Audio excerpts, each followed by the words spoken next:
Voici l'inimitable, l'incomparable et l'intraitable Doc Mayou avec José Arsenault. José Arsenault. Cette émission s'adresse à un public averti. Au réseau Cogeco, vous écoutez Doc Mayou et José. Doc Mayou et José Arsenault. Avec le Doc et José Arsenault. Bonjour, bienvenue dans l'émission Le Doc Mayou et José. Bonjour, Doc. José, bon début de semaine. Non, ça commence pas bien encore, tabarouette. Je suis arrivée de bonne humeur pourtant. Ah oui? Que se passe-t-il? Moi, je vais vous faire une confidence. Laquelle? Je suis pas une bonne animatrice, là. Le dimanche, j'ouvre pas le journal. Le dimanche, moi, je profite de ma journée, je décroche. OK? Oui. Et, évidemment, le lundi, j'ouvre mon journal, etc. Fait que là, on s'appelle. Puis en plus, je vous propose un sujet quand même relatif à ce qu'on va discuter tantôt. Mais là, c'est vous qui m'amenez l'information. T'as-tu lu le journal hier? Non. La nouvelle, disant qu'entre 2008 et 2018, donc en 10 ans, le nombre de mineurs qui ont consulté pour tentative de suicide ou idées suicidaires a connu une hausse, pas de 10 %, pas de 20 %, de 358 %. Je vous le dis, là, je trouve ça épouvantable. D'une tristesse absolue. Puis moi, ce qui est particulier, c'est que je pensais faire un... Mais il y a quand même un lien. Parce qu'il y a une vidéo qui est devenue virale la semaine dernière. Et il y a des auditeurs qui nous ont écrit en messagerie privée sur la page de Doc Mayou et José pour nous suggérer d'en parler. Je vais juste l'effleurer, là, parce que ça, c'est la pointe de l'iceberg, mais ça reflète. C'est un jeune homme de 25 ans, il s'appelle Kevin Roy. Et lui, il a vraiment des troubles d'anxiété. Puis il a fait une vidéo pour expliquer aux gens c'est quoi qu'il ressentait, le souffle court, etc. Dort pas, prend des médicaments. Ça a toujours été comme ça, mais là, ça devient de pire en pire. Puis là, ben lui, il dit qu'il y a eu une grosse peine d'amour, de la difficulté à garder ses jobs. C'était pas facile à vivre. Bref. Et là, ça s'est partagé. Je pense que ça a rendu quasiment à 15 000 partages. Beaucoup de gens l'ont réconforté. Et puis, moi, je vis la même affaire.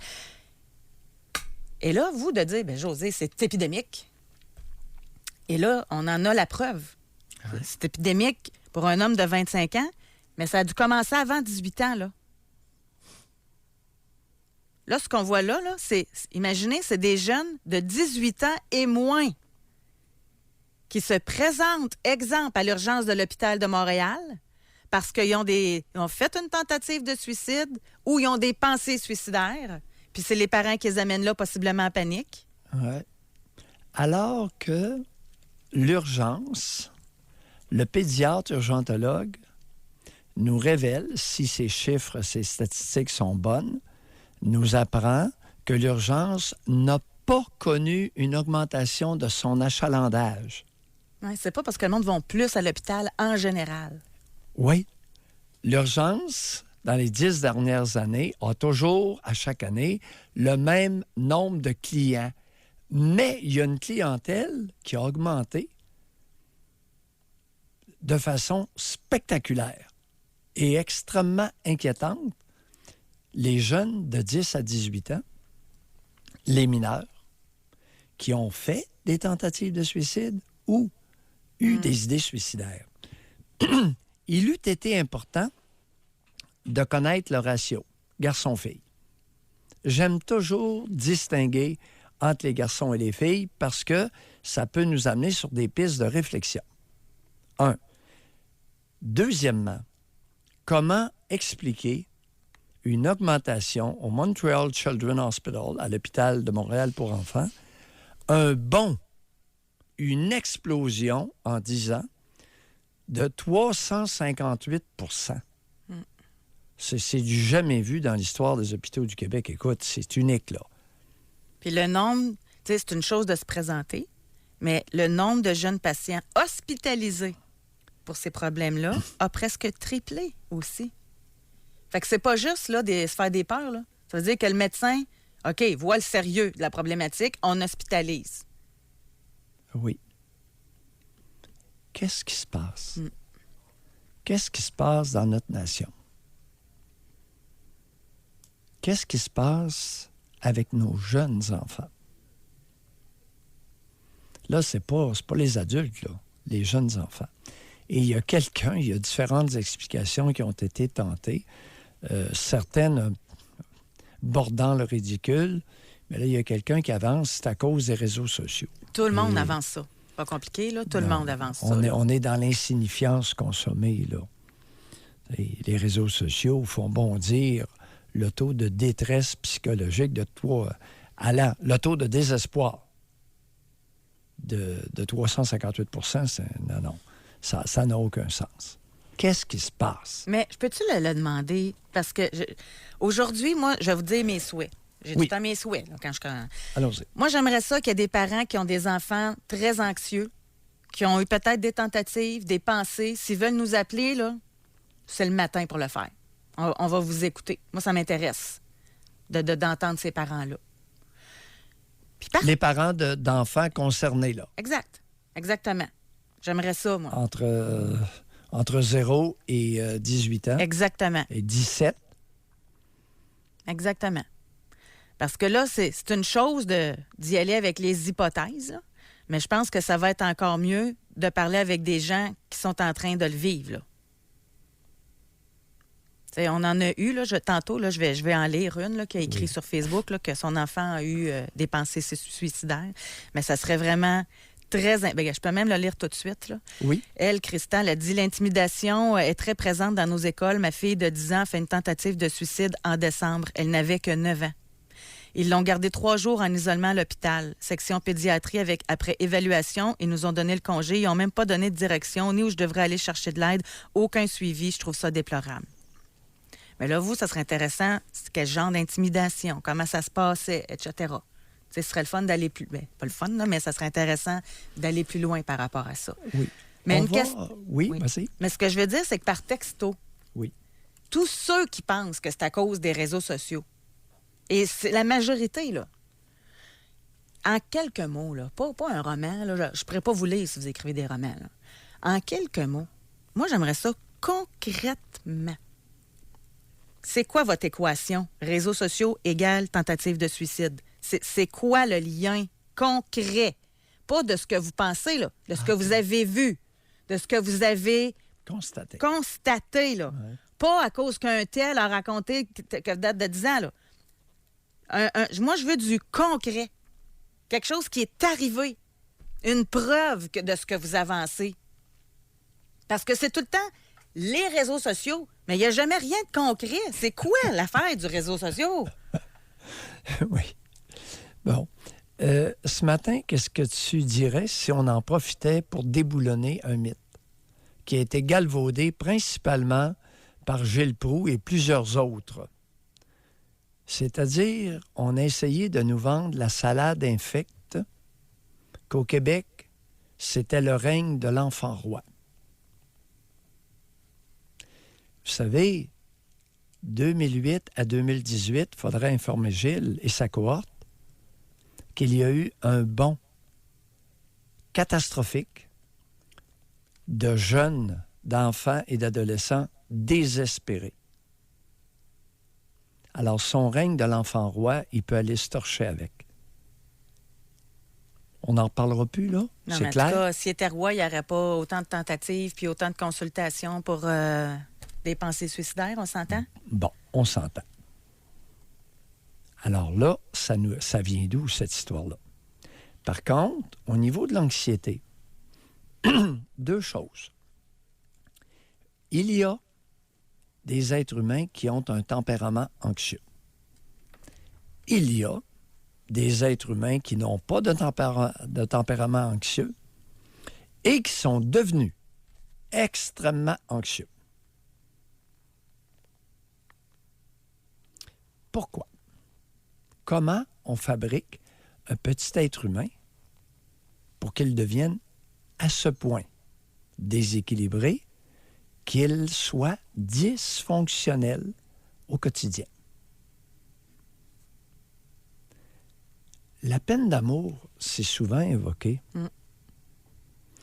Est-elle une peine provoquée par quelqu'un qui ne veut plus de vous ou par quelqu'un qui n'a pas voulu de vous quand vous en aviez besoin? N'est-ce pas bien enrobé? Il y aurait un transfert. Si ce n'est pas suffisamment clair, j'expliciterai.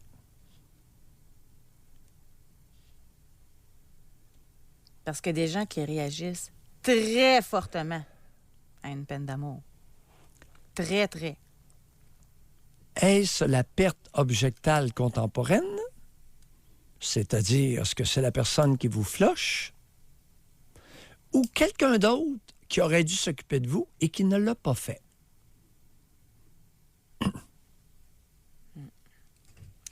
On va aller à la pause dès maintenant. Oui. Vous pouvez nous texter, mais aujourd'hui, ça va être très important que vous nous parliez. En avez-vous un enfant qui a fait une tentative de suicide, qui a eu des pensées suicidaires? Moi, j'aimerais ça qu'on en parle avec vous. Est-ce que vous êtes capable... C'est paradoxal, là, mais est-ce qu'un parent peut être totalement objectif aussi? À savoir le pourquoi. Ou est-ce que le pourquoi peut diminuer, voire même omnibuler le rôle? Pas facile ici, Non. là. Non. Alors, chaque cas a des particularités. Mais parfois, il y a des points communs. On va la pause là-dessus. Ça frappe dans le dash, en bon québécois, la nouvelle d'hier. Ben oui, c'est catastrophique. Pour la nation. Augmentation de 358 des consultations à l'hôpital pour pensées suicidaires et tentatives de suicide chez les 18 ans et moins. On a ici quelqu'un qui nous a texté « Je suis préposé aux bénéficiaires dans un hôpital à Québec à l'urgence. Il y a très fréquemment des surveillances à faire concernant des jeunes à risque de suicide. J'en ai déjà surveillé 4 dans la même soirée. Entre parenthèses, surveiller égale confiner le patient dans un cubicule et faire une surveillance constante. On va aller au téléphone. On a Marie qui est avec nous. Bonjour, Marie. Bonjour. Oui, Marie, on vous écoute. Oui, c'est mon fils qui m'avait dit qu'il voulait se suicider. Il était au début de secondaire, mois de septembre. Ça fait que ce que j'ai fait, mon mari était au travail, je l'ai appelé. Il dit appelle l'école privée tout de suite. Il était au public. Puis j'ai appelé l'école privée. Puis ils ont dit il y a un délai d'attente de 5 jours s'il est accepté. Ça fait que je suis allée le voir, mon fils. J'ai dit, est-ce que tu es prêt à attendre 5 jours? Il dit oui. Puis 5 jours après, on l'a rentré à l'école privée, puis ça a bien été pour son secondaire, puis aujourd'hui, ça va très bien encore. Mais Ça n'a jamais revenu.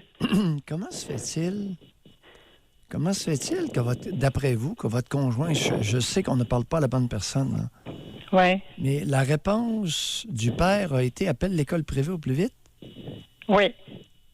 Pourquoi? Pourquoi? Parce qu'il y avait du harcèlement à son école. Bon. Vous étiez au courant? Non. Je l'ai su le même soir, là. Mais votre conjoint était au courant, c'est ça? Non, il n'était pas au courant non plus. Ça, Alors, comment vous expliquez? C'est arrivé il y a combien d'années, ça, Marie? Ça fait 5 ans. Ça fait 5 ans. Et comment se fait... Avez-vous idée pourquoi votre conjoint au travail a réagi? Appelle l'école privée au plus vite. Parce que c'est sûr que il se doutait peut-être qu'il y avait du harcèlement, mais il n'y avait rien à faire avec l'école publique. Je veux dire, c'est pas encadré pareil comme l'école privée. Lui, il savait parce qu'il avait été à l'école publique. Lui, il avait été au séminaire.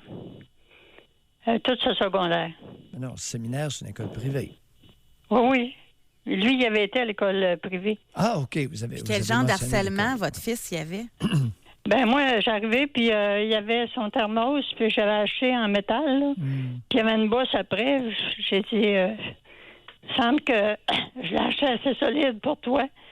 Ça fait qu'il dit, j'étais obligé de me défendre avec. Pardon. Il dit, ils m'ont mis avec quelqu'un, dans une case, là, avec un cadenas à chiffres, puis le gars, le jeune, là, il se souvenait jamais de son chiffre. Il dit, donne-moi-les, puis il dit, il parlait fort, là, il dit, je vais m'en souvenir du chiffre, moi. Ça fait que un grand qui est arrivé, puis il a essayé de défendre l'autre, là. Puis mon fils, lui, ce qu'il a fait, il a pris, je sais pas, sa boîte à lunch, puis il a frappé après. Là, je sais pas comment ça s'est produit exactement. Mais l'autre, il dit, maman, il dit, je voyais que l'estomac était un grand. Ça fait qu'après ça, il était à la cafétéria. Bon, assis-toi pas ici. Ça fait que là, ça durait tout le temps. Ça fait qu'au mois d'octobre, il mangeait dehors. Ça fait que quand il m'a tout dit ça, là, c'était assez pour changer d'école. OK. Oui, je pense que vous soulevez un point important. Est-ce qu'il est possible qu'on ne surveille pas suffisamment les jeunes du primaire et du secondaire en dehors des classes? La question se pose. Excellent, Marie. Merci beaucoup, Marie, de votre appel. Il y a plusieurs causes, dont celle-là. Le manque de surveillance des jeunes peut donner cours à des comportements destructeurs. Je vais lire le texto avant qu'on aille au téléphone, OK? Les enfants sont moins nombreux, donc plus gâtés et plus protégés, surtout des parents séparés. On leur évite les déceptions et les émotions de tristesse. Résultat, dès qu'ils sont déçus, ils se sentent dépassés et ne savent pas comment faire face à l'épreuve. Vous savez, c'est une thèse qui, malheureusement, ne tient pas la route. Voyons. Les enfants plus gâtés et plus protégés. C'est un homme qui écrit ça, c'est pas une femme, ça doit être un homme, ça. C'est pas écrit. Ouais. Les enfants plus gâtés et protégés, donc moins adaptatifs. Aïe, aïe. J'ai mal à mon intelligence, là, vous me faites mal. Mais on dirait qu'il y a une croyance qui... Tu sais, si je lis ça, là, je suis certaine qu'il y en a qui sont d'accord en passant. Là. Mais on dirait qu'il y a une croyance que pour être fort dans la vie, il faut avoir eu des déceptions, il faut avoir eu de la peine, il faut avoir vécu des épreuves. Ben, ils n'ont pas tout à fait tort. C'est que il est du rôle des parents d'éduquer leurs enfants à tolérer graduellement un plus haut niveau de frustration. Le bébé, il tolère rien. Il crie, il hurle quand il n'est pas content. Et graduellement, les parents l'éduquent à attendre un peu. Mais là, on nous sert une salade infecte, chers amis. Comment se fait-il qu'en 10 ans, le taux de consultation à l'urgence de l'hôpital de Montréal pour enfants, augmentation de 358 pour ceux qui ne veulent plus vivre? On va aller parler avec Patrick. Bonjour, bienvenue dans l'émission, Patrick. Bonjour. Patrick, on vous écoute. Oui, moi, j'ai une fille que maintenant, elle est rendue à 18 ans, puis maintenant, ça va mieux, mais au primaire, à peu près en 5e année, elle a commencé à avoir de l'anxiété, que ça a commencé à ressortir. Ça a comme débuté un petit peu avec... elle a connu un grand-parent avec la maladie, avec la mort de son grand-père. Elle est comme devenue un peu craintive des hôpitaux, de la mort, tout ça. Puis là, il est arrivé un autre événement à l'école, qu'il y a une petite fille, soudainement, ils ne savent pas pourquoi, la petite fille, elle a tiré les cheveux. Énormément. Puis ça l'a traumatisée. Puis là, elle a commencé à faire comme des petites crises d'anxiété. Commencé à avoir de la misère, à avoir peur d'aller à l'école. Pourtant, une petite fille qui allait très, très bien à l'école, des très bons résultats de meilleurs de classe. Là, ça a commencé à baisser. Commencé à avoir peur de l'école, puis ça. De temps en temps, elle faisait des petites crises d'anxiété, commençait à avoir de la misère à aller dans les centres d'achat, des magasins, peur de sortir, commençait à avoir peur un peu de tout. Un moment donné, au secondaire, c'est empiré. Quand vous dites avec les réseaux sociaux, c'est pas ça qui fait ça. Non, par contre, pour ma fille, ça a accentué son niveau d'anxiété. Il y avait des programmes là, c'est pas des Facebook, mais des affaires où le monde peut marquer des affaires anonymes. Là-dessus, il y a beaucoup de menaces puis tout ça. Elle était rendue qu'elle avait peur de sortir. Là, a commencé vraiment des plus grosses crises d'anxiété. Puis jusqu'au moment où, à un moment donné, à la maison, ma conjointe m'appelle, elle me dit « Roxane est en crise, viens-t'en. » J'arrive, puis ma fille se promenait en bougeant dans la maison. Elle n'avait plus la même voix. Et elle était vraiment dans une crise là, de panique. Puis quand on est arrivé à l'hôpital, ils ont dit que c'était comme une crise d'accent. Je sais pas comment ils avaient appelé ça. Fait que là, ils ont suggéré, là, ils ont parlé, puis là, elle disait je veux plus vivre avec cet état-là. Elle disait qu'elle voulait pas se suicider. Par contre, elle était plus capable de vivre avec l'état qu'elle avait. Fait qu'ils l'ont hospitalisé à l'hôpital psychiatrique pour enfants une première fois. Puis là, ils l'ont diagnostiqué avec vraiment l'anxiété générale, une limite de phobie sociale. Puis comme je vous dis, c'est une accumulation de plusieurs choses, mais les réseaux sociaux ont vraiment accentué son état. Ah oui. Vous allez nous faire croire ça ce matin, Patrick? Pardon? Vous allez nous faire croire ça ce matin, que les réseaux sociaux ont accentué son état? Je vous le fais pas croire. C'est ce qui était. Parce que dans le fond, ben oui, c'est ce qui était. Vous en êtes convaincu. Hein? Ben, bon. J'en suis convaincu du sens que n'était pas capable de ne pas aller sur ces réseaux sociaux-là. Ah, elle n'était pas capable de s'en empêcher. Exactement. Puis, ça lui faisait du mal quand elle y allait. On disait, ne va pas là-dessus. Et il y allait pareil. Oui. Bon, Patrick, j'ai une question pour vous. Oui. Son grand-père était malade. Oui. Puis, elle est devenue craintive de la mort. Oui. Elle avait quel âge quand son grand-père est décédé? À peu près 11 ans. À 11 ans. Quel lien... Quel lien avait-elle avec son grand-père? Ben, dans le fond, ma fille a toujours été proche de ses 4 grands-parents. Très, très proche de ses 4 grands-parents. Oui. En quel honneur? On a eu des grands-parents qui ont été contents d'être grands-parents et ils sont occupés beaucoup de nos enfants. En réalité, pas juste de nos enfants, des enfants de toute notre famille. Oui. Pendant le temps que les 4 grands-parents s'occupaient de votre fille, où était votre conjointe? Dans le fond, souvent, elle était là aussi. Non? Souvent, mais pas tout le temps. Elle était où? Je veux dire, des fois, soit qu'on avait une sortie, soit que les grands-parents venaient à la maison, mais c'était beaucoup des affaires de famille. Oui, c'est souvent toute la famille ensemble. Oui, ça, on n'en doute même pas. Oui. Comment se fait-il que votre fille, à 11 ans, devient craintive de la mort parce que le grand-père, qui avait quel âge, soit dit en passant? Dans la soixantaine. Dans la soixantaine, décède. Comment se fait-il qu'on permet à un enfant de développer un pareil lien d'attachement à un grand-parent? Expliquez-moi ça. Oui, mais je vais vous dire, elle était affective, pas juste de ses grands-parents. Avant même son grand-père, son chat est mort. Puis même, c'était avant son grand-père, puis son chat est mort. Elle a comme été dans une dépression juste pour le chat. Bon, on y arrive. On y arrive. Là. Quel âge avait-elle lorsque le chat est mort? Une dizaine d'années. Elle avait 10 ans. Ça vous a pas remis en question un peu? Un enfant de 10 ans perd son chat puis plonge dans une dépression. Elle n'était pas encore sur les réseaux sociaux, là. Non. Ben, chat est mort, dépression. Chez l'enfant de 10 ans. Le problème est où, mon cher Patrick? Je ne sais pas. Et vous êtes-vous posé la question? La réponse, c'est non, vous n'êtes pas posé la question. Hey, quel rôle avez-vous joué auprès de cet enfant-là, à part d'être figurant? Bon, je vais vous dire, c'est parce que vous ne connaissez pas la situation, on s'est occupé très, très, très, très beaucoup de ma fille. Oui, j'en doute même pas. Vous étiez tellement... Il y avait les 4 grands-parents, vous étiez 6 à vous occuper d'elle. Est-ce que je me trompe? Non. Y avait-tu une gardienne avec ça? Non, elle est allée à la garderie normale dans le temps, mais il n'y avait pas vraiment de gardienne. À partir de quel âge elle est allée à la garderie?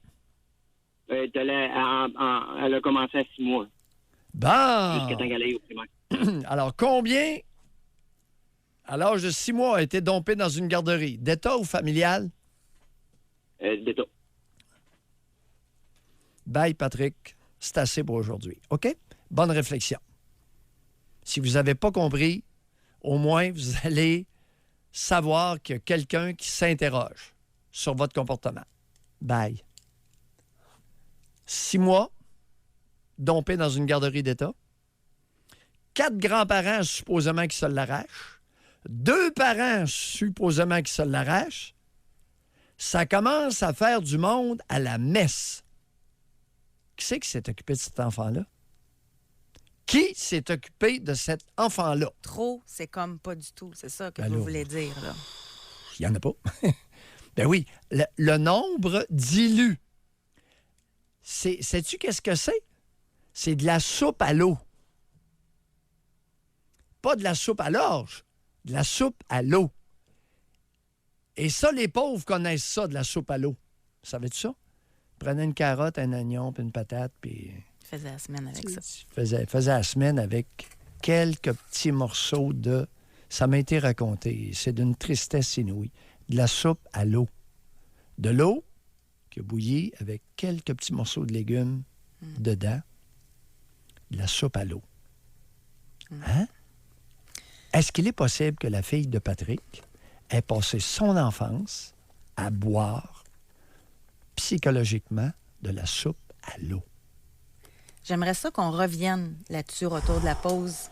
Parce que là, tu sais, juste pour vous donner une idée, là, je vous lis un texto. Très plaisant pour les auditeurs de téléphoner et de se faire clencher par le Doc Mayou. Mais à la place d'avoir cette réflexion-là, moi, je pense qu'il y a de quoi à apprendre de l'histoire de Patrick. Même lui, Patrick, là, je pense qu'il aimerait ça vous entendre davantage. Lui, dans sa tête, à Patrick, je suis convaincu qu'il dit, voyons, on avait tout, mon enfant. Elle avait des grands-parents qui l'aimaient, nous autres, on était là. T'sais.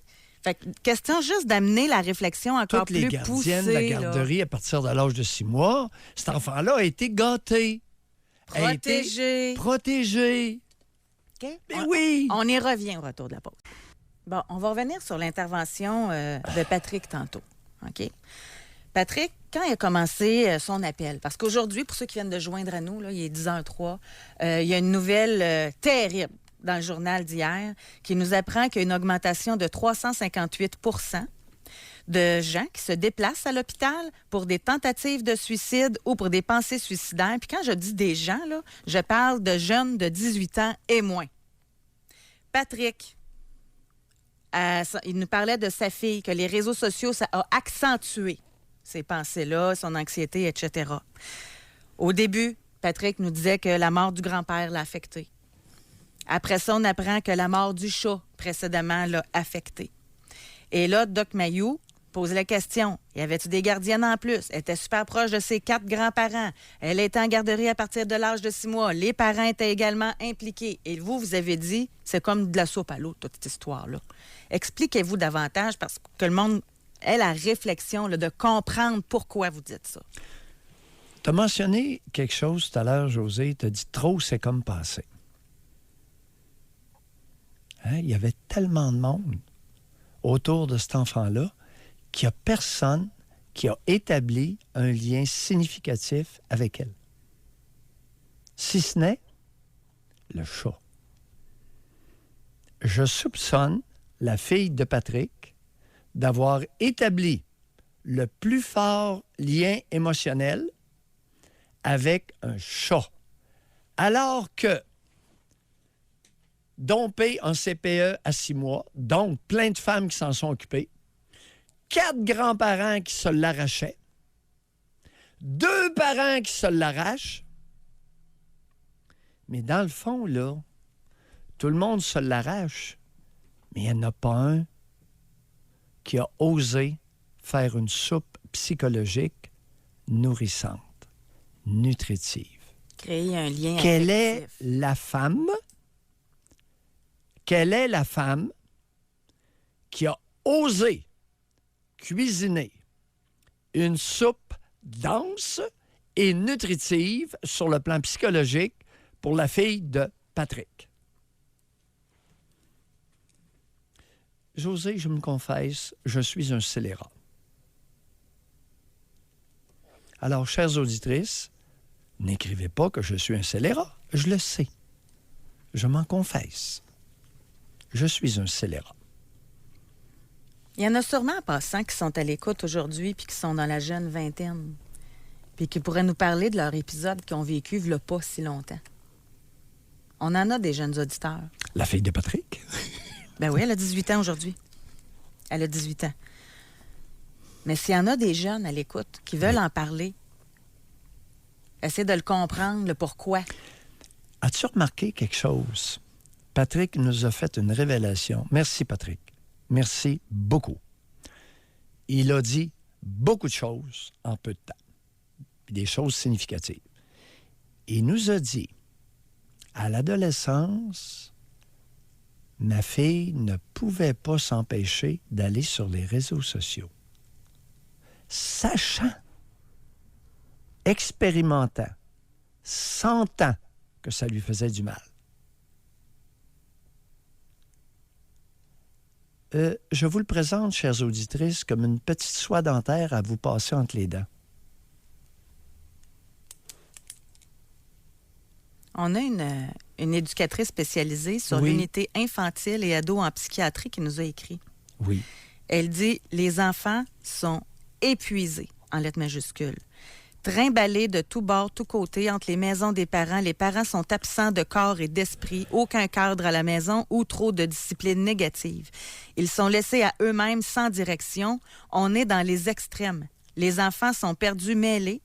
Ils viennent hospitaliser quelques semaines dans un cadre prévisible avec des limites claires et soudainement, les jeunes vont beaucoup mieux rapidement. Il y a quelqu'un qui nous a écrit tout à l'heure, un auditeur, qu'il y avait moins d'enfants, mais ils étaient plus gâtés, plus protégés. Et là, veux-tu pas qu'on a une éducatrice spécialisée qui est témoin du contraire?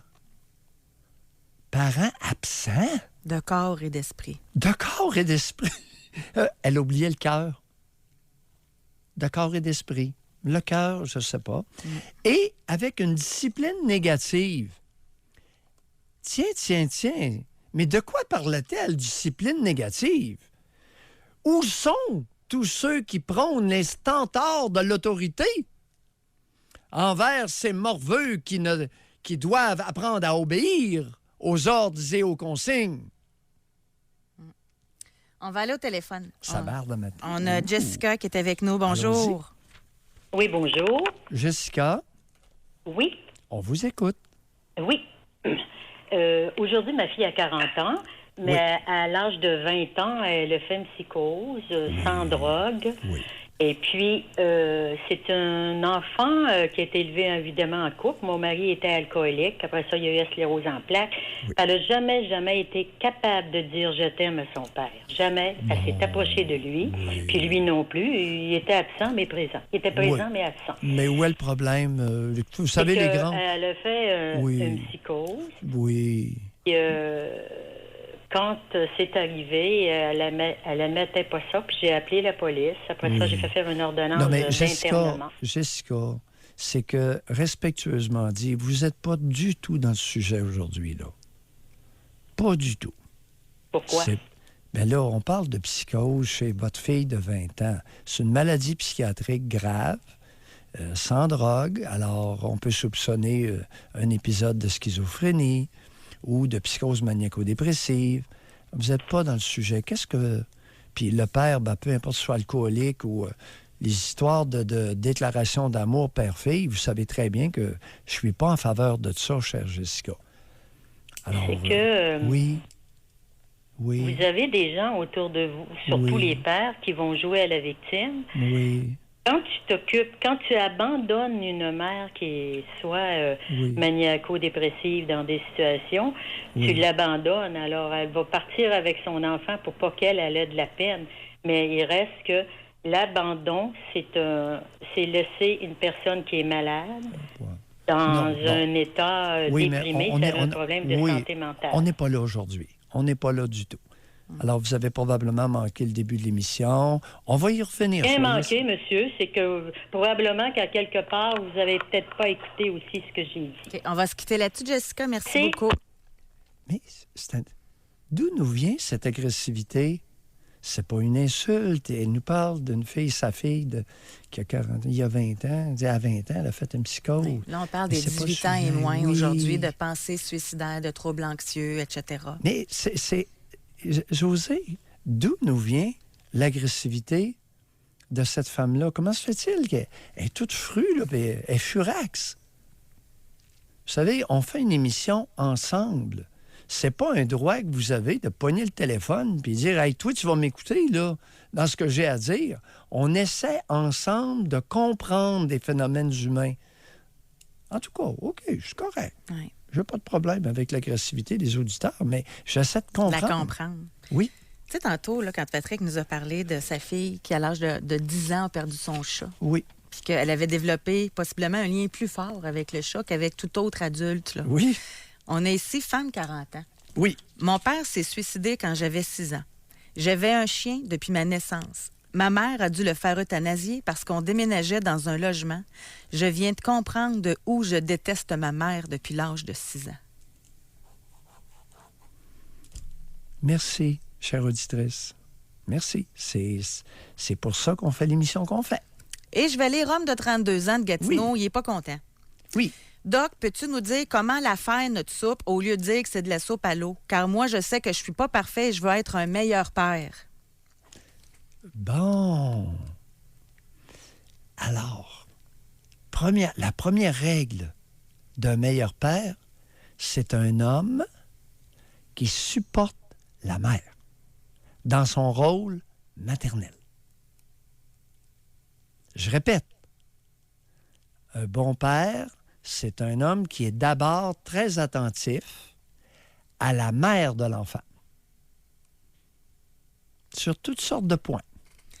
On va aller à la pause. Le premier direct. Oui, allez-y. Oui, le premier direct et qui va favoriser le lien mère-enfant. Qui? Pas prendre la place de la mère, là. Pas la tasser. Bon. Et qui, si c'est un garçon, graduellement, vers 7, 8, 9 ans, va jouer un rôle beaucoup plus important auprès du garçon. Graduellement. Graduellement. Par contre, si c'est une fille, continuez à favoriser l'harmonie mère-fille. Jérôme a déjà pensé au suicide. Nous allons lui parler au retour de la pause. Jusqu'à 11h, vous écoutez Doc Mayou et José Arsenault. Avec le Doc et José Arsenault. 358 % d'augmentation du nombre de 18 ans et moins qui vont à l'hôpital, qui se font hospitaliser même, pour cause pas juste d'anxiété, de tentative de suicide et de pensée suicidaire. On essaie de comprendre pourquoi. Oui. Et on fait appel aux jeunes qui l'ont vécu il n'y a pas si longtemps, là, comme Jérôme. Bonjour Jérôme, bienvenue dans l'émission. Re-bienvenue en ondes pour une nouvelle saison, c'est vraiment apprécié. Bonjour. Merci. Jérôme. Oui. On vous écoute.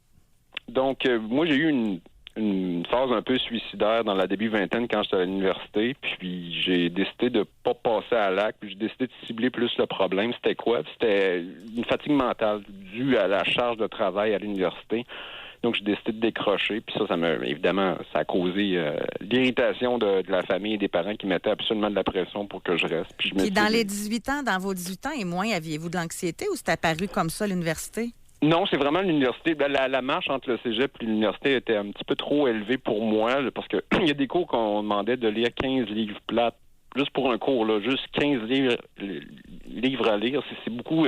Ça m'a surpris la charge de travail, puis j'ai comme pas été capable d'encaisser la différence entre le cégep et l'université. Puis j'ai on veut bien performer, on veut livrer la marchandise, on va avoir des bonnes notes. Puis à un moment donné, ça devient tellement exigeant que j'étais là, soit que je décroche ou que je me suicide. Fait que j'ai choisi finalement de décrocher de l'université. Puis je pense que j'ai bien fait de décrocher. Oh! Oui, toute une croisée de chemin. Je décroche ou je me suicide. Ah oui, c'était clair et net comme ça. Puis si j'avais à retourner à l'école aujourd'hui au primaire, je décrocherais probablement en 4e, 5e année, quelque chose dans le genre, parce que je trouve que l'école est devenue de plus en plus étouffante, puis ne laisse quasiment plus de place au masculin dans les écoles. Ça en est vraiment inquiétant. Oui. Parlez-nous de la place de votre masculin auprès de vos proches. Moi, je vous dirais que je suis assez territorial. Là. C'est-à-dire que je prends la défense de mes amis, de mes alliés. Je prends défense de moi. Puis, tu sais, je suis quelqu'un de gentil, mais il faut vraiment pas me piler sur les pieds parce que je suis devenu assez agressif. Là. Beaucoup la défense. Je prends la défense de ceux que j'aime, là. Je les protège, puis on s'arrange pour expulser les ennemis le plus efficacement possible. Quelle était ma question? La place de masculin dans les proches. Oui. Vous êtes très habile, vous êtes brillant et très habile à esquiver une question qui est embarrassante. Je le sais, ma question est vraiment embarrassante.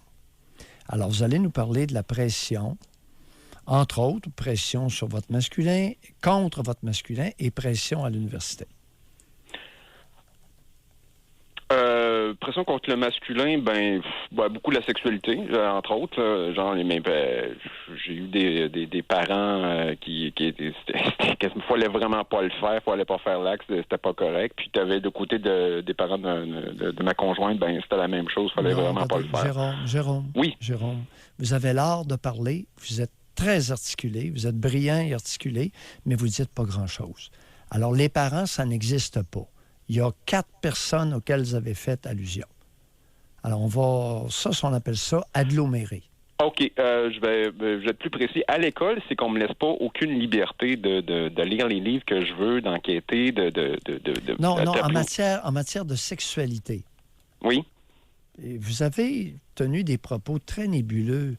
Alors, semble-t-il, en matière de sexualité, il ne fallait pas faire l'acte. C'est ça. Bon, puis là, vous avez relié ça à vos parents et aux parents de quelqu'un d'autre. Des conjointes, oui. Oui. Alors, qui disait quoi? Soyez un peu plus concret là, pour nous faire comprendre ce que vous avez vécu. C'est qu'il... C'est tout simplement, on dirait qu'il ne voulait pas aborder vraiment le sujet. C'est à la base, c'est faites-le pas. Point. Mais qui? L'interdit venait de qui? De ma mère, puis des parents de ma conjointe. Bon, on va parler de votre mère. Racontez-nous ce qu'elle disait. Racontez-nous ça. Vous avez quel âge, Jérôme, au fait? Vous avez quel âge, Jérôme? J'ai 40 ans, actuellement. OK, ça commence à faire une petite... Mais ça fait... ça fait un bail, là. Ça fait un bail. Alors, votre mère... C'était tout simplement, faut pas le faire. Point final à la ligne. J'avais des livres sur la sexualité, elle me les a volés pour aller les acheter à la poubelle. Ma conjointe, c'est la même chose. Attendez, allez pas trop vite. Excusez-moi. Vous dites que votre mère vous a enlevé vos livres sur la sexualité pour les jeter à la poubelle. Oui, même chose pour ma conjointe. C'est une mère qui vous aimait. Pas vraiment, non. Oui. Pourquoi vous pensez qu'elle a jeté vos livres sur la sexualité à la poubelle? Je me pose encore cette question-là. Vous n'avez pas compris? Je viens de vous le dire. Vous n'avez pas écouté? Non. Excusez-moi, j'ai manqué un bout, là. Oui, je sais que vous avez manqué un bout. Je vous ai annoncé que votre mère l'a fait dans un geste d'amour. Je pense pas. Je pense que vous êtes sarcastique, probablement, monsieur Mailloux. Non. Est-ce que vous pouvez élaborer un peu plus? Parce que, honnêtement, je comprends pas. Votre mère vous aimait. Vous aimait beaucoup.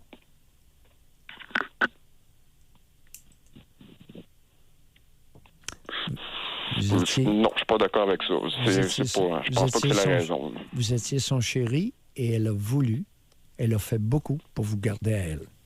Ah, OK, là, je comprends, M. Mailloux. C'est possible, c'est une hypothèse qui se tient, là, mais je peux pas dire que c'est nécessairement ça. Mais je sais que la sexualité, chez beaucoup de parents, c'est un sujet qui est extrêmement tabou. Jérôme, non, c'est pas chez les parents. C'est chez le parent de sexe opposé. Ou un parent de même sexe, dans le cas de l'ami de Jérôme, qui veut écraser son enfant du même sexe. Comment on explique une hausse si importante d'enfants, d'adolescents qui veulent s'enlever la vie? On a Caroline qui est éducatrice spécialisée. Bonjour, Caroline. Bonjour. Caroline. Bonjour bienvenue. à vous et félicitations pour votre émission. Je vous écoute pratiquement tous les jours et c'est du bon pour moi. Ça me fait réfléchir, j'adore. Oui. On vous écoute. Oui, moi, je suis éducatrice spécialisée, mais depuis maintenant 2 ans. Mais j'ai quand même de l'expérience dans le domaine. Je fais ça depuis que j'ai environ 16-17 ans, prendre soin de personnes déficientes, des enfants en difficulté. Présentement, là, je travaille avec des enfants en troubles de comportement, soit graves ou très graves. J'ai eu une année quand même assez rocambolesque. C'était très difficile parfois. Je vivais constamment des crises, des gestions de crise à tous les jours, d'enfants différents, mais c'était souvent les mêmes. des enfants qui viennent nous chercher parce que ils ont 5 ans. Ils ont l'air totalement perdus par le milieu scolaire. Ils arrivent, sont pas préparés à l'entrée à l'école. Des fois, ils ont un bagage qu'on ne connaît pas. On ne connaît pas toujours les parents. Donc, dès les premières journées, on peut observer des fois des crises. J'ai vu un enfant de 6 ans, pour le début de ma carrière, ça m'a forgé un caractère. Prendre des ciseaux pour faire semblant de se mutiler. Mais tu sais, cet enfant-là, là, où il a vu ce comportement-là? Moi, là, c'est ça que je cherche toujours à savoir pourquoi il agit comme ça. C'est une détresse. Puis là, il y a la contamination aussi qui s'apporte par rapport à ça. Parce que là, tu vois les autres enfants autour. C'est quoi ça, ce comportement-là? Ils n'ont jamais vu ça, mais là, c'est en sorte qu'on doit gérer des crises avec d'autres enfants vulnérables. Puis, c'est vraiment, là, des fois, là, on peut être une semaine dans une classe à essayer de gérer là, des comportements. On délaisse les apprentissages juste pour essayer là, de remettre de l'eau sur le feu puis pouvoir là, en faire en sorte que ces enfants-là soient bien quand même. Fait que parfois, c'est pas évident toujours. Là,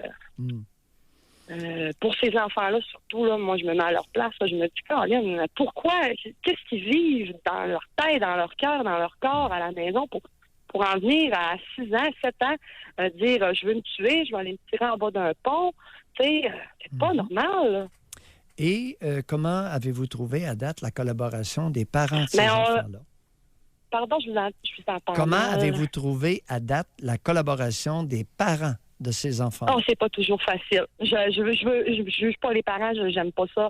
C'est parce que chacun vit sa vie, là, chacun notre bagage. Mais pour moi, quand tu décides d'avoir des enfants, là, faut que tu t'ailles les reins solides. Puis des fois, j'ai l'impression là que c'est comme si c'était moi la mère. Là. C'est moi qui dois gérer ça. Puis des fois, le parent arrive à l'école, vous le connaissez pas, puis c'est pas de même à la maison. Mais excuse-moi, mais ton enfant, c'est le bacon dans la classe, là, puis qui crie au meurtre, puis qui envoie chier tout le monde. C'est pas sûr que c'est pas de même à la maison, là. Peut-être de me chanter des bêtises, là. Voyons donc, là. C'est pas parfait, ton enfant à la maison, là. Je veux dire, le problème, il part de quelque part, là. À quel endroit vous êtes née, Caroline? Vous êtes native de quel endroit?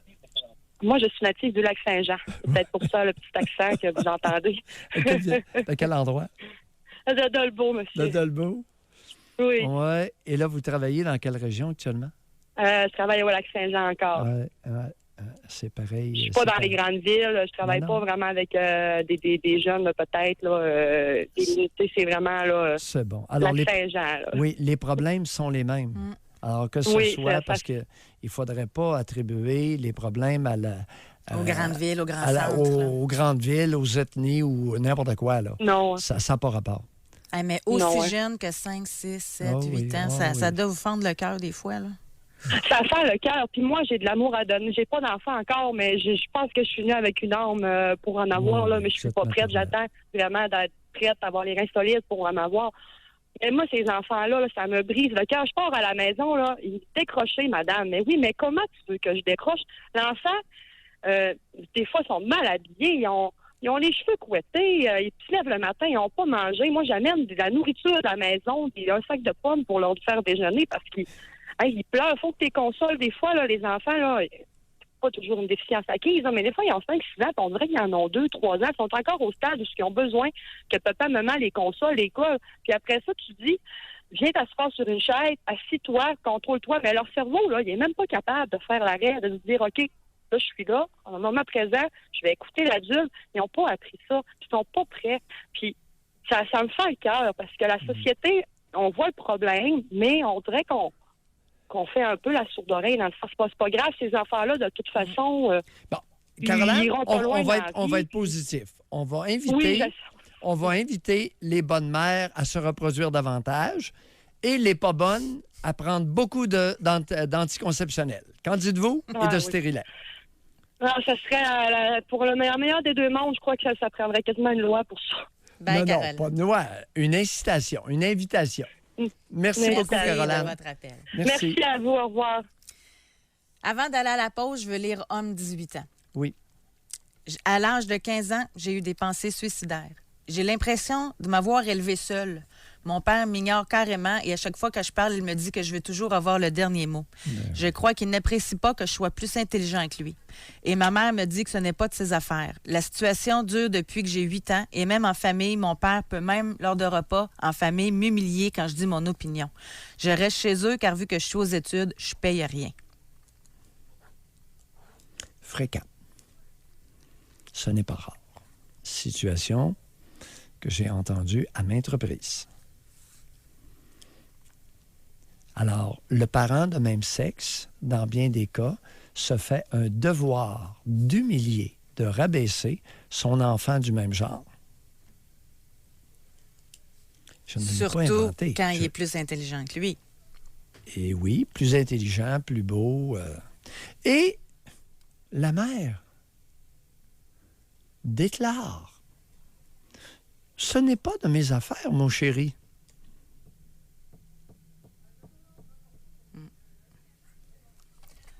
On va à la pause. Comment expliquez-vous cette hausse de 358 % des jeunes de 18 ans et moins qui font des tentatives de suicide ou qui ont des pensées suicidaires? Vous le vivez de près, on veut vous parler. C'est une émission qui est quand même très difficile aujourd'hui. Il y a des gens qui réalisent plein de choses en passant. Juste en écoutant les histoires des autres. Je vais juste lire une auditrice. Elle dit « Vos émissions sont toujours intéressantes, mais je dois dire que ce matin en particulier, j'apprends tellement de choses sur moi-même et des réponses à des questions que je me pose depuis plusieurs décennies. Merci infiniment pour ces lumières qui vont alléger ma vie. » On est bien content. On est là pour ça. Oui, mais c'est une émission qui... Tu sais, pour essayer de le comprendre, là, ça prend beaucoup d'introspection, je pense. Puis, tu sais, vous le dites souvent, là, se regarder tel qu'on est, regarder nos parents tels qu'ils sont, etc. Ouais. Ça ne doit pas être évident parce qu'on parle de tentatives de suicide, de pensées suicidaires chez les 18 ans et moins. Et c'est pas ça qui a augmenté de 358 %. Il faut faire attention parce qu'on ne le sait pas. Ceux qui ne vont pas à l'hôpital ne sont pas comptés. Là, on calcule ceux qui se déplacent, qui vont à l'hôpital, ça, c'est une augmentation de 358 %. Fait que c'est une pointe de l'iceberg à quelque part, là. Définitivement. On va parler avec Cindy. Bonjour et bienvenue dans l'émission. Bonjour. Mon nom est Cindy. En fait, j'ai 23 ans. J'ai fait une dépression majeure en secondaire 3 avec des tentatives de suicide et des pensées suicidaires.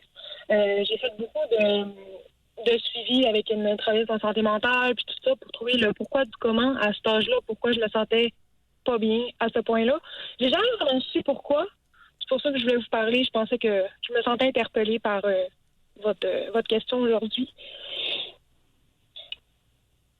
Oui. On vous écoute.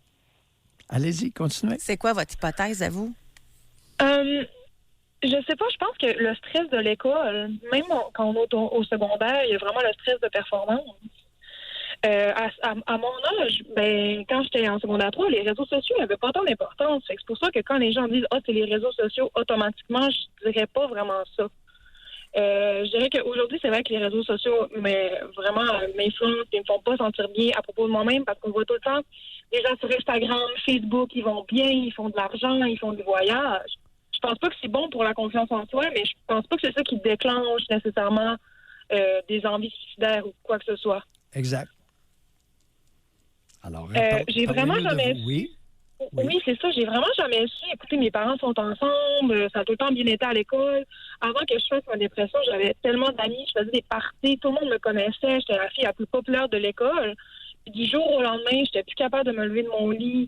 Je me mutilais. Je voulais plus rien savoir de personne. Je voulais plus aller à l'école. Je pleurais des heures et des heures.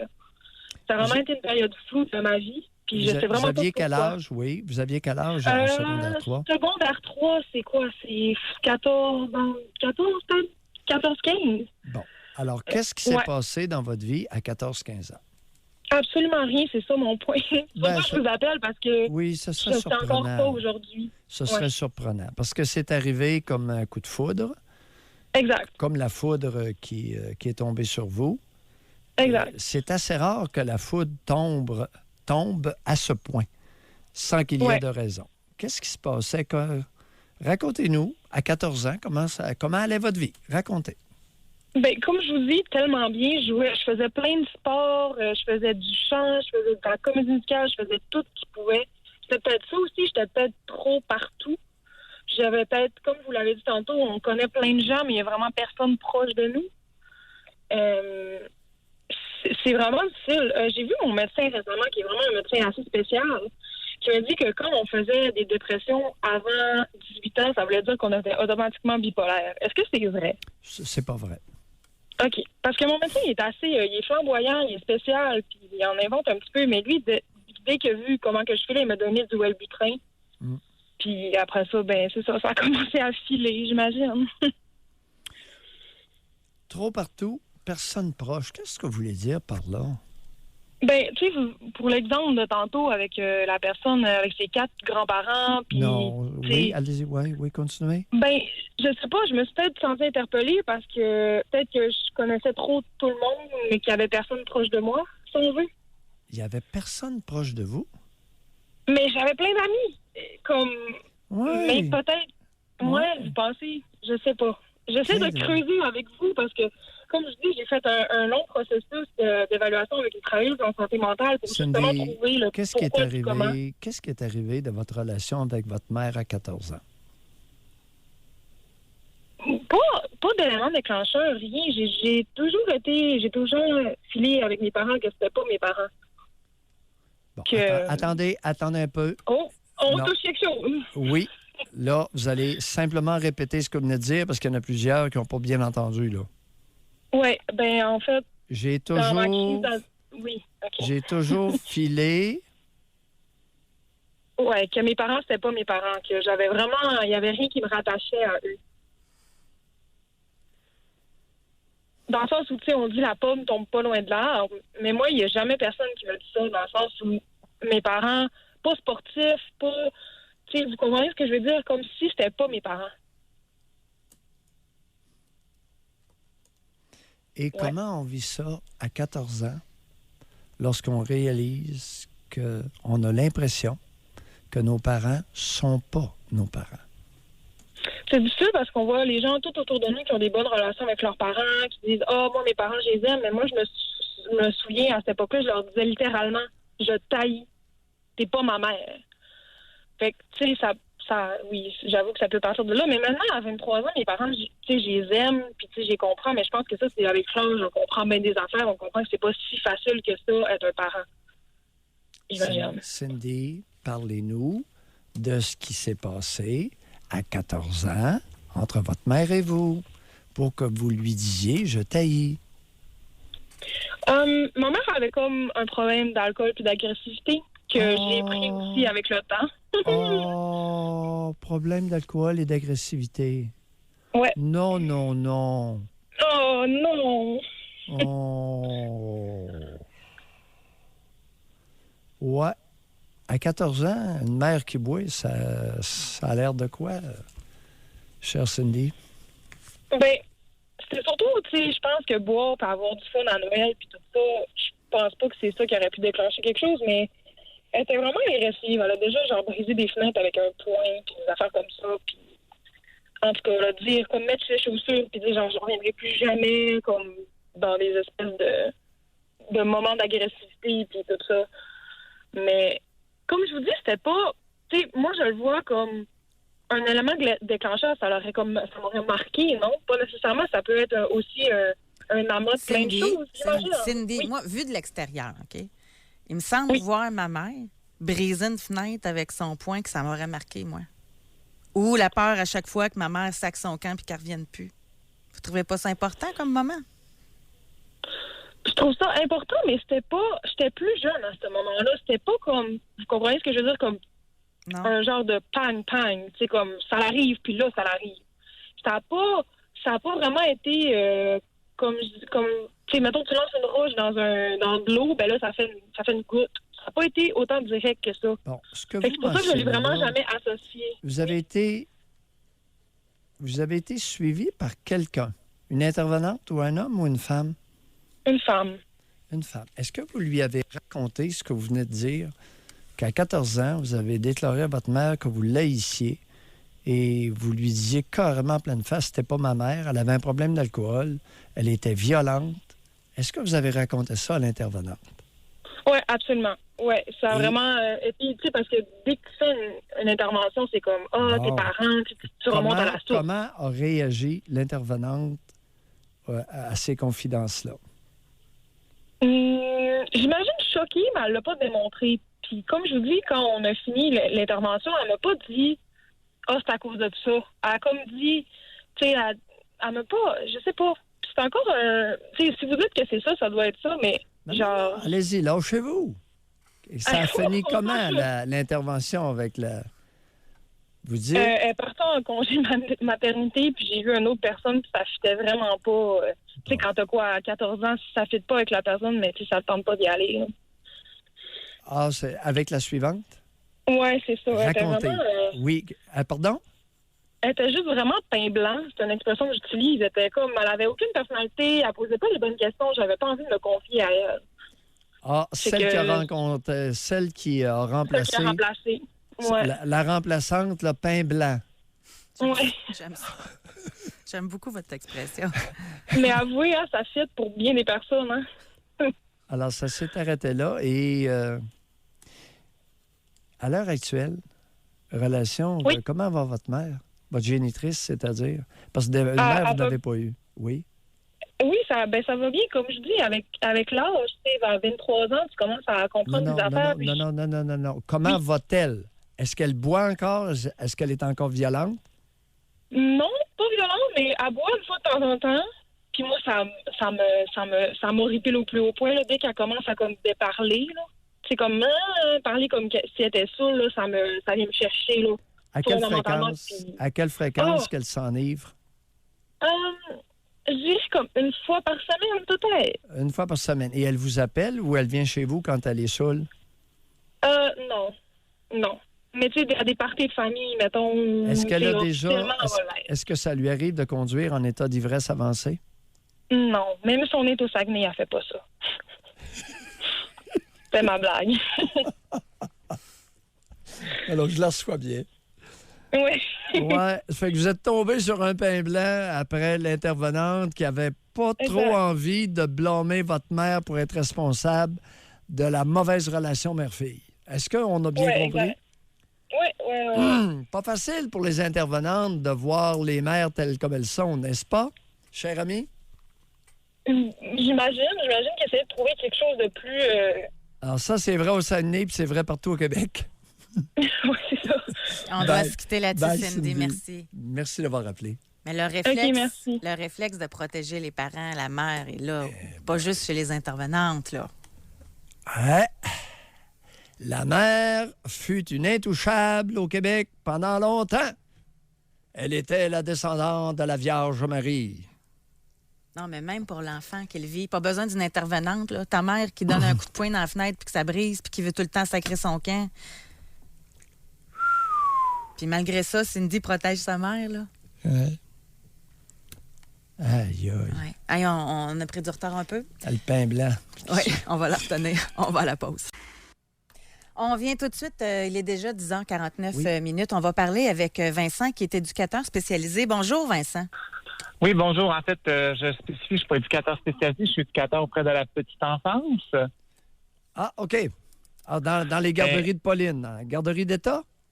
Ça a déjà été le cas. Maintenant, je suis en milieu non subventionné, mais je pense que les réalités, peu importe de qui elles viennent, sont toujours les mêmes. Lâchez-vous, Vincent. Moi, ça fait 15 ans que je suis dans le métier. C'est un métier que j'aime beaucoup. Oui. Mais je trouve que beaucoup de parents, pour une raison qui m'échappe, mettent de la pression sur des enfants aussi jeunes que de 2 à 3 ans. Expliquez-vous. Et je pense que ça a un lien. Expliquez-vous. Si, par exemple, je vais donner un exemple bien concret. Moi, je me souviens d'un garçon qui avait des cours, des cours de loisirs à tous les soirs. Oui. Il arrivait, les parents arrivaient pour venir le chercher. C'était, exemple, Pierre-Antoine, là, dépêche-toi parce qu'on a un cours de karaté ce soir. Puis demain, c'est un cours de natation. Puis demain, c'est un cours de soccer. Puis avec quel âge, vous avez dit? Celui-là devait avoir 4 ans à peu près. Il y avait un cours tous les soirs. Il y avait toujours quelque chose à faire. Il était sous pression, là. Et à cet âge-là, son comportement se ressentait en faisant part d'agressivité. Mais aujourd'hui, je l'imagine, il doit être autour de 13-14 ans. Mais si ça continue comme ça, c'est quoi qu'on ressent à force de garder une pression de même qu'on n'est pas toujours capable de gérer? C'est quoi qu'on ressent? C'est comment ça peut sortir? Ben, ça se pourrait que ça ressorte avec des envies suicidaires parce que honnêtement, je suis pas certain que tous les cours auxquels il était inscrit, c'était des choses qui l'intéressaient. C'était probablement une envie de bien faire de la part des parents, mais qui était peut-être pas à l'écoute de leur enfant. Puis quand on n'écoute pas ce que les enfants ont comme envie, si on transmet nos passions auprès des enfants qui ne veulent rien savoir, comme j'en ai déjà vu, ben ça crée des problèmes. Puis je pense que ça crée des frustrations avec lesquelles on n'est pas en mesure de gérer. On ne pourra pas vous enlever votre expérience, ce dont vous avez été témoin, n'est-ce pas, Vincent? J'espère, en tout cas. Merci de votre appel. Merci. Merci.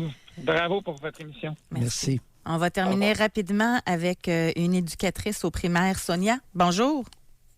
Oui, bonjour. Oui, en fait, félicitations pour votre émission. Puis ce matin, vous m'interpellez énormément.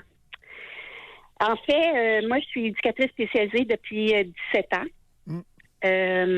J'ai fait des recherches lorsque j'ai commencé à étudier sur le lien d'attachement au cégep. C'est quasiment fait pitcher des roches, surtout parce que c'est en milieu garderie et ils n'ont pas aimé ça. Après, la suite, pourquoi que vous m'interpellez? Parce que je travaille en milieu primaire dans les écoles et au niveau de l'anxiété et des idées suicidaires, depuis quelques années, effectivement, ça l'a augmenté énormément. Puis quand je dis augmenté, on parle pas de... Je pourrais dire des enfants de 7 ans. Puis quand on parle d'idées suicidaires, là, c'est que le plan il est fait. Ils savent ce qu'ils veulent faire, où ils vont le faire et quand ils vont le faire. Quand tu appelles un parent puis que ce parent-là te dit « Ah, il manipule », les gens me scient. Parce que, là, excusez, hein, je suis nerveuse. Sonia, vous faites bien ça. Oui. On vous écoute fidèlement. Continuez. Alors, vous appelez. Est-ce que vous pourriez préciser le genre? Quel est le genre du parent le plus souvent qui vous dit « l'enfant manipule » ? Vous savez, c'est encore surprenant. Souvent, on va dire que c'est des familles dysfonctionnelles. Oui, c'est ma clientèle. Mais... on vous perd. On parle de parents d'universitaires. Puis quand Doc Mailloux dit genre, c'est-tu le père, la mère? Ah, ben... Je devrais pas dire ça, là. Parce que souvent, la première personne qu'on appelle, c'est toujours la mère, là. Okay. Et donc, oui, effectivement. Fait qu'ils ont de la misère à vous croire que leur propre enfant a des pensées suicidaires. Oui, parce qu'ils ne peuvent pas concevoir qu'ils ont ça.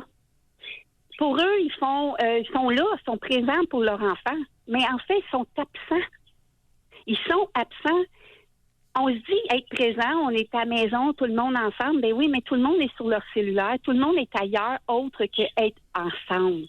Être ensemble, là, c'est pas Sonia, être dans la même pièce. C'est Sonia, plus que ça.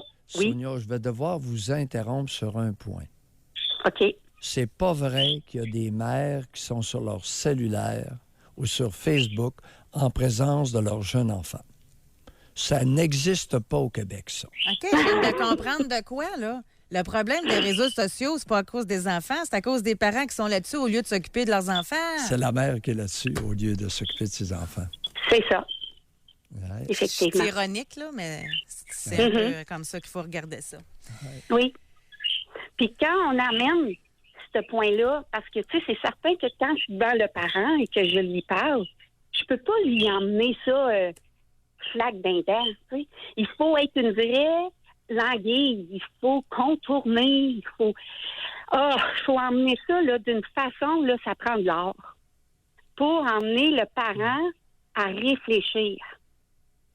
si j'y amène direct d'un dents où est-ce que je veux m'en aller, je me fais ramasser. C'est clair. Fait que j'ai appris, avec les années, à mettre des gants, puis à contourner, puis à emmener le parent à réfléchir. Et non à réagir. Réfléchir à quoi, Sonia? Quand que j'amène le parent à réfléchir, c'est que j'amène le parent à réfléchir par rapport à l'enfant. Qu'est-ce que l'enfant a besoin? C'est quoi qu'il a besoin? Il a besoin qu'on le regarde avec des yeux d'amour. Sonia, dans le sens que, oui. Ça peut pas mieux terminer l'émission. C'est tout le temps qu'on a, malheureusement, là, mais vraiment, merci. Lâchez pas, Sonia. Merci. Bye. Vous êtes à la bonne place, hein? Sonia, vous êtes à la bonne place, hein? J'espère que je ne suis pas un pain blanc. C'est bon. Hey, bye, Sonia. Merci bye beaucoup. Bye. On ne peut pas mieux terminer l'émission. Merci beaucoup à tout le monde. Oui, merci, chers auditeurs. Oui. Merci, Alexis. On se retrouve demain pour une autre émission. Bye. Bye, José.